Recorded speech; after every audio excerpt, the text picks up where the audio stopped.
السلام عليكم يابا، كنا عايزينك في موضوع. ده يا ابني انا عايز اكمل نص دين واتجوز يابا. وانا عايز افتح مشروع. انتوا عايزين تورثوني بالحياه؟ يلا ده انت هو من وش يلا.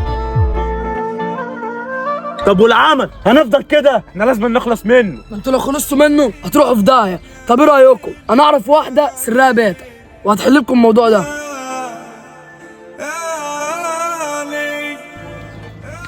صباح الفل يا ست الكل. من الاخر كده انا كنت عايز اعمل حجاب ولا عمل يخلي ابويا يرضي عليا. بس كده طلبك عندي. طب وده حسابه كام يا ست الكل؟ 200 جنيه.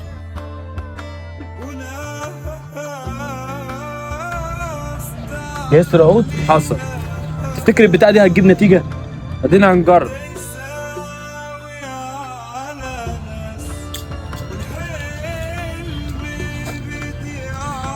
السلام عليكم يابا. صباح الفل يا واد يا ابني.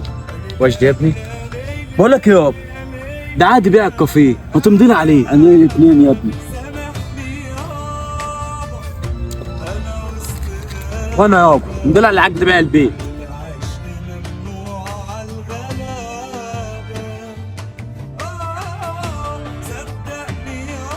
وبكده كل حاجه بقت بتاعتنا. بس ثانيه، البلوه اللي جوه دي ودي نخلص منها ازاي؟ نوديه دور مسنين. تصدق فكره؟ هو اللي قال الفكره.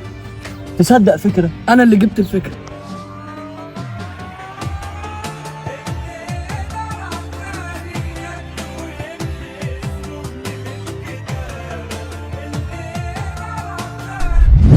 توته خلصت الحدوته، هي دي حكايتي يا دكتور. يا عم رمضان، ولادك عملوا معاك كل ده؟ عامل ايه يابا؟